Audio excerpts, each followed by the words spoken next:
sambil kopinya, sambil ngopi tapi sambil ngopi ya. Sambil ngopi sambil ngopi. Halaman 16. Logika 3 baris dari bawah. Oh, bukan di atas.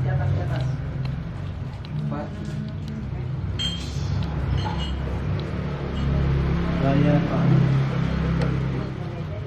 Kila ya Rasulullah, kila ya Rasulullah, kila ya Rasulullah. 1, 2, 3, 4, 5, 6. 3 baris dari bawah, 6 baris dari bawah sebelah kanan, sebelah kiri. Kila ya Rasulullah. Gila. Itu gila. Gila.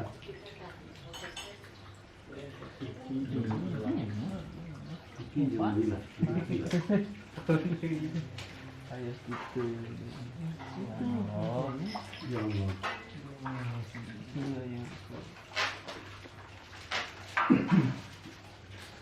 Siap? Siap. Kila ya Rasulullah, dikatakan wahai Rasulullah. Ini sahabat bertanya. Ada sahabat, ayyul amal afdal? Amal manakah yang lebih utama? Amal manakah yang paling utama? Amal manakah yang paling hebat? Amal manakah yang paling unggul? Amal manakah yang paling dahsyat? Para sahabat bertanya kepada Rasulullah Sallallahu Alaihi Wasallam. Kemudian Rasul menjawab, faqala al-ilmu billah, ilmu kepada Allah, ilmu pengetahuan tentang Allah. Mengetahui Allah itu adalah amal yang paling hebat. Pengetahuan terhadap Allah, ma'rifat kepada Allah. Cuma ada ma'rifat dalam segi ilmu tauhid, ada ma'rifat dalam segi ilmu tasawuf. Berbeda ma'rifatnya ilmu tauhid dengan ma'rifat ilmu tasawuf. Pengetahuan tentang Allah itu berbeda. Bagi ilmu tauhid, bagi kalangan ulama ahli kalam, bahwasanya pengetahuan tentang Allah itu adalah pengetahuan tentang sifat dan asma-Nya Allah yang disertai dengan dalil-dalilnya. Itu adalah pengetahuan tentang Allah menurut ilmu ahli tauhid, ahli kalam, ya, ahli teologi. Sedangkan menurut ulama tasawuf yang disebut dengan ma'rifat itu adalah pengetahuan kepada Allah, pengetahuan yang hakiki dengan mata hatinya. Mengenal Allah, melihat Allah dengan mata hati, bukan dengan akal. Kalau ilmu tauhid dengan akal dan logika. Pengetahuan tentang Allah itu disebut dengan ma'rifat ilmu tauhid dan ma'rifat ilmu tasawuf. Ya. Melihat dengan Allah, musyahadah, ma'rifat, muraqabah, itu kajian ilmu tasawuf. Musyahadah itu melihat Allah dengan mata hati, bahwa menyaksikan Allah, hatinya itu menyaksikan Allah. Gitu. Kalau bagi ilmu tauhid, musyahadahnya itu hanya sekedar meyakini. Asyhadu an la ilaha illallah, saya bersaksi tiada Tuhan kecuali Allah. Hati bersaksi bahwa tiada Tuhan yang wajib disembah kecuali Allah. Sedangkan musyahadahnya ulama tasawuf, musyahadahnya itu adalah dengan hati, bahwa hatinya menyaksikan bahwa Allah sedang menyaksikan dirinya dan dirinya sedang disaksikan oleh Allah. Itulah musyahadahnya ulama tasawuf. Ya? Musyahadah itu Penyaksian. Penyaksian. Ya. Bahwa kita ini merasa sedang disaksikan oleh Allah. Kita ngaji, Nur di majelis ini, ulama tasawuf ini ketika musyahadah, dia itu senantiasa disaksikan oleh Allah. Ketika geraknya, duduknya, tidurnya, ya, mandinya, merasa disaksikan oleh Allah setiap gerak-gerik lampahnya itu. Senantiasa Allah menyaksikan. Jikalau dia tidak merasa disaksikan oleh Allah, maka dia merasa Bebas. Jika dia tidak bisa merasa menyaksikan Allah, tapi dia merasa sedang disaksikan oleh Allah. Itu disebut dengan ihsan. Ya? Jika ditanya apa itu ihsan, engkau beribadah kepada Allah, anta'buda ka'annaka tarahu fa illam yakun tarahu fa innahu yarak. Gitu. Engkau beribadah kepada Allah seakan-akan engkau itu sedang menyaksikan Allah. Jadi mata hati itu menyaksikan Allah.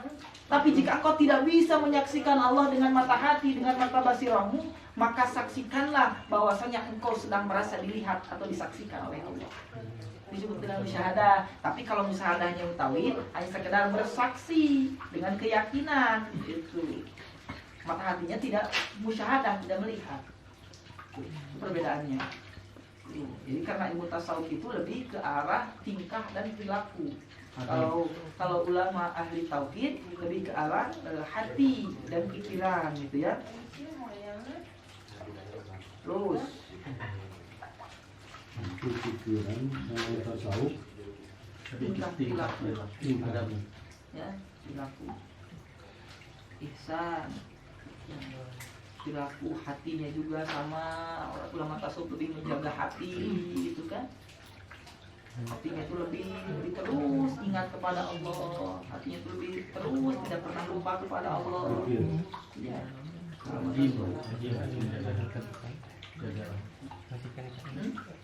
Al-ilmu billah itu adalah amal yang paling utama, ya. Al-ilmu billah. Al-ilmu billah, ilmu pengetahuan tentang Allah.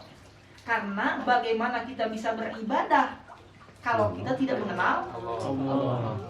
Bagaimana kita bisa beribadah kalau kita tidak berkenalan dengan Allah? Oleh karena itu, tadi juga kita harus merasa bangga, itu kan?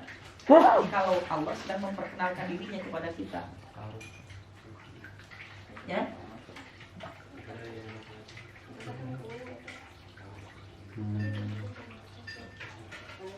Terus li'anna qalilul amal yang fa'u ma'al ilmi, bahwa sesungguhnya sedikitnya amal itu akan bermanfaat bersama dengan ilmu.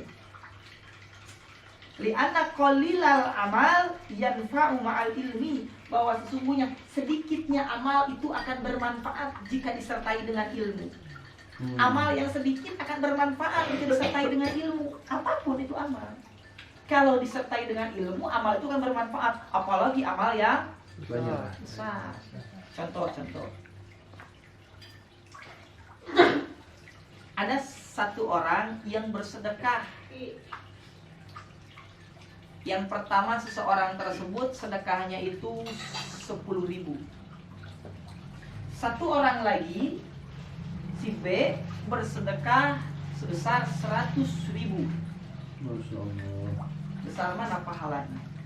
100.000 nilai uang, berdasarkan nilai uang. Berdasarkan nilai. Sekali lagi. Li'anna qalilal amal yanfa'u ma'al ilmi, sesungguhnya sedikitnya amal akan bermanfaat jika disertai dengan ilmu. Ada si fulan yang bersedekah 10.000, ada si fulan yang bersedekah 100.000. Jika dibandingkan, maka besar mana pahalanya? Ya, berpikir. Ya. Kalau yang 10.000 punya dengan ilmu, Ya. itu tentu akan lebih besar yang 10.000. Kalau yang 100.000 Kalau yang tanpa ilmu, tanpa ilmu ya kalah sama yang 10.000. kecil. Kecil. betul. Jadi tergantung sama ilmu. 100.000 jika tidak disertai dengan ilmu, contohnya disertai dengan riya, karena dia tidak punya ilmunya, otomatis dia tidak bisa ikhlas. Kalau sia-sia, jadi sia-sia 100.000. Tapi yang 10.000 karena dengan ilmu, maka Besar. bermanfaat amal yang sedikit itu. Gitu. Misalkan. Apalagi amal yang besar. Besar. Ini contoh-contoh. Kalau lagi ini dua-duanya berilmu, yang 10.000 berilmu, yang 100.000 berilmu, besar mana pahalanya? 100.000. 100.000 berilmu. Tergantung. Ilmunya pergi ke mana gitu. Sana saya tahu ya. Tergantung. Niatan. Orang yang berilmu dua-duanya pasti dia ikhlas, ya. Dia berilmu, dia ikhlas. Ini yang 10.000 dia berilmu, dia ikhlas. Ini yang 100.000 dia berilmu, dia berikhlas. Besar mana pahalanya? Anu nganggo bismillah. Niat, Niat. niat, Otomatis kalau sudah ikhlas pasti dia pakai niat. pakai niat. Ya, ini tergantung dalam posisi keadaan seseorang tersebut. Oh iya, iya. Sikon. Tergantung situasi dan kondisi keadaan seorang tersebut. Tuh. Misalkan tukang beca. Tanawu'at ajnasul a'mal li tanawu'i waridatil ahwal. Bermacam-macam perbedaan amal itu tergantung berbeda-bedanya keadaan seseorang tersebut. Contoh, ini yang 10.000, dia sodakoh 10.000, dia ikhlas, dia beramal, dia ilmu. Dia 10.000 sodakohnya. Karena keadaannya itu dia hanya menghasilkan satu hari itu 100.000, otomatis dia menginfakkan harta di jalan Allah berapa persen? 10%. 10%. Sedangkan ini yang 100.000 dia menghasilkan satu hari itu keadaannya itu 10 juta. 1%. Berarti berapa persen? 1%. 1%. Jika dibandingkan yang 1% sama 10%, pahalanya besar mana? 10%. Besar 10%. Gitu. Di sisi Allah, Allah melihatnya di sisi sana, Bukan melihat nominal. bukan melihat nominal. Kenapa? Karena bisa jadi kalau si orang yang kaya tadi dalam keadaan menghasilkan uangnya satu hari itu 100.000, mungkin dia tidak bisa bersedekah. 1.000 paling. Itu belum tentu dia. Tapi ini dia mempunyai penghasilan satu hari 100.000 saja udah mampu 10.000. Padahal yang 10.000 ini sangat berharga. Sangat berharga di siapa? Di orang yang berpenghasilan 100.000. Sedangkan orang yang berpenghasilan satu hari 10 juta belum tentu 100.000 itu berharga di sisinya. Itu ya. Makanya tergantung. Itulah tanau ajnasul a'mal tanawwi wardatil ahwal. Makanya kita tidak bisa memandang dari sudut nominal. Oleh karena itu ketika kita mau bersedekah, berinfak, jangan takut malu. Jangan takut malu, orang lain 100.000, kita cuma 1.000, jangan takut malu. 1.000 di sisi Allah bisa berharga. Kenapa? Karena keadaan kita mampunya segitu. Ya, itu. Ya, tuh sedikit amal tapi dengan ilmu bermanfaat. Ya, wa inna katsiral amal la yanfa'u ma'al jahli. Tapi banyaknya amal tidak akan bermanfaat jika disertai dengan kebodohan. Contohnya tadi 100.000 tapi tidak Ikhlas. tidak berilmu, gitu. Makanya tidak akan bermanfaat amal itu. Karena orang lain, karena mitohan. Dulu 100.000. Betul. Tadi nama 10.000. Karena awe geulis oge Pak Haji. Wah, Aya awe geulis digigireun, aya nu ngemis. Aya awe geulis teh. Ngareka tingali urang pambageurna. Berduit set. Dompetnya ditinggalikeun heula loba. memang. Makin malah ditinggalikeun. Lobanya bener loba. Dikaluarkeun 100.000 nu beureum. Geus awe ngalieup bikeun 2.000. Ya. Nah, itu contoh amal yang tidak ikhlas seperti itu. Insyaallah. Kemudian fa'ilmu min hadza 'anna al-'ilma asyrafu jawharan min al-ibadah. Bahwa sungguhnya ilmu itu asyraf, lebih mulia, jauharnya lebih mulia, keindahannya, mutiaranya minal ibadah dibanding dengan ibadah. Ilmu itu. Walakin la budda lil 'abdi, oleh karena itu wajib la budda ini. Itu menang itu. La budda lil 'abdi, bagi seorang hamba minal ibadah, dari seorang hamba yang sedang melakukan ibadah, ma'al ilmi, harus disertai dengan ilmu. Wa illa, jika seorang hamba yang beribadah tanpa disertai dengan ilmu, lakana, maka tentu kabuktian, kabuktosan, nah gitu ya. Lakana, maka tentu si hamba itu ilmunya itu haba'an mansuro, ilmunya itu berhambur-hamburan. Dia punya ilmu tapi tidak diamalkan. Itu atau beribadah tanpa ilmu, maka ilmu itu berhamburan. Habaan manthura. Mubah gitu. Mubah. Ya, ibadah sesuai dengan ilmu, ya. Kemudian hadis selanjutnya waqala an-nadru ila wajhil alim ibadah. An-nadru ila wajhil alim, memandang kepada wajah orang yang berilmu itu adalah merupakan sebuah ibadah. Masya Allah. Tataplah dengan hati.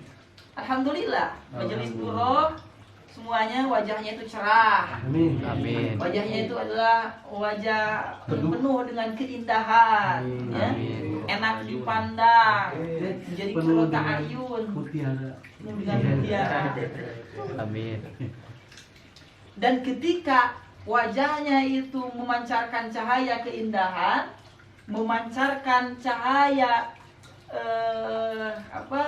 memancarkan cahaya enak dipandang, tentu itu adalah merupakan gambaran sebuah hati manusia, bahwa hatinya pun sedang bahagia.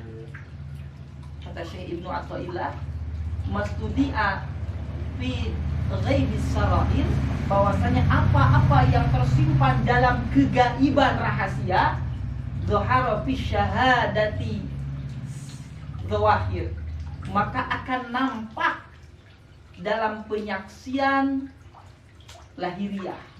Apa-apa yang tersimpan di dalam hati akan nampak dalam lahiriah. Ketika hatinya sedang bahagia, maka bisa terlihat wajah-wajah penuh dengan kebahagiaan. Ketika wajahnya sedang bahagia, nampaklah itu tanda hati kita sedang bahagia. Berbunga-bunga. Bisa dilihat. Jadi kalau kita ingin melihat apabila hati seseorang sedang bahagia, lihatlah wajahnya. Ketika wajahnya itu ceria, penuh dengan kebahagiaan, pasti hatinya sedang bahagia. Itu. Cair. Pengen datang tanggal tua. Tetapi ketika kita ingin melihat hati seseorang sedang sengsara, gitu ya, lihatlah wajahnya. Dari wajahnya pun sudah kelihatan bahwa dia sedang kesulitan, sedang susah, ya. Gitu. Kalau perempuan sedang dandan acan, kadangnya. Itu, namun laki-laki sarwak itu semeraut, pakai kopiah gedeng-dek, ya Ben? Benar kan aku pakaian? Kamu dibenarkan ketinggali orang susah aja. Buru-buru benar. Benar ke? Tapi kata tentu udah justru kalau oke jelema beunghar yang dek wae kopiah. Juga mah geus adat. Oh, ada. Ya. Kelihatan, pokoknya kelihatan lah, kelihatan. Makanya di dalam Al-Quran Allah menjelaskan simahum fi wujuhihim min athari sujud. Di dalam wajahnya itu ada shimah, ada tanda-tanda fi wujuhihim, dalam wajahnya ada shimah. Makanya kata orang Sunda, gimana sama boga simah? Al-Quran itu Al-Quran boga simah, gitu. Simah itu apa? Tanda-tanda kesolehan. Min azari sujud, dari bekas sujudnya. Semakin seorang hamba banyak bersujud kepada Allah, banyak beribadah kepada Allah, maka muncul tanda-tanda kesolehannya. Sehitam apapun dia, maka terlihat manis. Sanes nu tarang hidung. Sanes. Tarang hidung. Nah, itu mah digesak dulu pagi. Dan Nabi gitu hidung gitu tarangna. Tidak ada Nabi tanda kehitam di dalam sejarah, tidak ada. Padahal Nabi Muhammad rajin beribadahnya. Bukan merupakan tanda seperti itu. Oh, tanda kesolehan ulama muncul dari bekas rajinnya ibadah. Dan ulama lain berpendapat bahwa min athari sujud itu adalah nanti di akhirat. Bahkan bukan akhirat, dunia pun sudah indah dipandang wajah ulama itu. Nikmat dipandang itu. Coba kita pandang para ulama kita, soleh yang menyejukkan hati, para habaib, para ulama solehin, indah, kelembutan, nikmat, penuh kedamaian, dengan kedamaian, menenteramkan hati. Simahum bi wujuhihim min athari sujud. La ta'rifannahum minal qaul, dan kamu pun bisa mengetahui karakteristik manusia dari perilakunya yang menjadi cerminan hatinya, karena perilaku itu adalah cerminan hati, atau hati itu adalah cerminan perilaku. Jadi kalau kita ingin mengetahui hati seseorang, maka lihatlah perilakunya. Tidak jauh beda perilaku sama hatinya seperti itu. Kalau perilakunya sudah seperti itu, pasti isi hatinya seperti itu. Ya? Makanya Apalagi kalau wajah Rasulullah sallallahu alaihi wasallam, masya Allah, kasamsi tajri fi wajhihi, bagaikan mentari yang sedang berputar di wajahnya. Khuliqta mubarra'an min kulli aibin ka'annaka qad khuliqta kama tasha'u. Wajahnya Rasul itu khuliqta mubarra'an. Rasul itu diciptakan mubarra'an, seakan-akan dia bersih. Min kulli aibin, dari setiap aib, bersih dari aib. Artinya cocok semuanya dipasang-pasangkan. Mata dengan hidung sangat cocok, mata dengan bibir sangat cocok, semuanya sangat cocok. Ka'annaka qad khuliqta kama tasha'u, seakan-akan Nabi Muhammad itu menciptakan diri sendiri. Sekeinginan Nabi Muhammad gitu. Kadang ada sekarang di Facebook avatar gitu ya. Jadi dibuat hidung sekeinginan kita, mata sekeinginan kita, ingin pilih matanya seperti apa, kita pilih bibirnya bibir seperti apa. Seperti itu Nabi Muhammad, seakan-akan dia menciptakan diri sendiri. Hidung pengen mancung diciptain, bibir pengen seperti itu diciptain, seakan-akan menciptakan diri sendiri. Saking apa? Saking indahnya wajah Nabi Muhammad. Ya? Masya Allah. Saking indahnya wajah Nabi Muhammad, semua yang memandangnya pasti akan cinta kepada beliau, pasti akan sayang kepada beliau, akan turun hatinya cinta. Jangankan manusia, hewan pun, sehewan-hewan apapun itu akan cinta kepada Nabi Muhammad dan ingin terus memandang wajah Nabi Muhammad. Pernah dikisahkan bahwasanya di dalam Gua Hiro, Nabi Muhammad SAW sedang berada di dalam Gua Hiro. Kemudian kenapa Sayyidina Abu Bakar pada waktu dipatuk oleh ular? Sedang berada di Gua Hiro. Kenapa? Karena ular marah pada waktu itu. Sebagian ulama ahli sejarah mengatakan seperti itu. Kenapa? Karena setiap lubang yang berada di Gua Hiro ditutupi oleh Sayyidina Abu Bakar. Padahal ular itu ingin melihat indahnya wajah Rasulullah SAW. Ya? Masuk Gua Hiro, ada lubang, tutupi sama bajunya, disobek bajunya, tutup sama Sayyidina Abu Bakar. Takut ada ular yang mematuk Rasulullah SAW. Kemudian ada satu lubang yang tidak bisa ditutup, kemudian ditutup dengan kakinya. Ular marah karena ingin melihat wajah Rasul, ditutupi sama Abu Bakar. Dipatuklah Abu Bakar sama ular. Indah wajah Rasulullah SAW. Masya Allah. Ulama-ulama soleh, asal enak dipandang, itu menyejukkan hati. Memandangnya pun sudah menjadikan sebuah ibadah. Memandang artis, seksi, nafsu. Astagfirullah. Dosa, ya, dosa. Jadi bagaimana Obi? Apakah itu dosa? Bakat ya, kuno wae. Apalagi beribadahnya, berjalan bersama dengannya, hanya cukup dengan memandangnya saja sudah menjadikan kita ibadah. Maka rajin-rajinlah kita dekat dengan ulama, rajin-rajinlah kita dekat dengan ahli ilmu, ya? Inna Allah wa malaikatahu ahlu samawati wal ardi hatta namlah bi hujriha wal hawt bi bahriha la yusalluna ala muallimin nas khaira. Sesungguhnya Allah wa malaikatahu, dan malaikatnya Allah, wa ahlas samawati, dan ahli langit, wal ardi, dan ahli bumi, hatta namlah, sampai kepada semut fi hujriha, yang berada di sarangnya, wal hut, dan semua ikan fil bahri, yang ada di lautan, la yusalluna, semua membaca solawat ala muallim, kepada orang yang berilmu,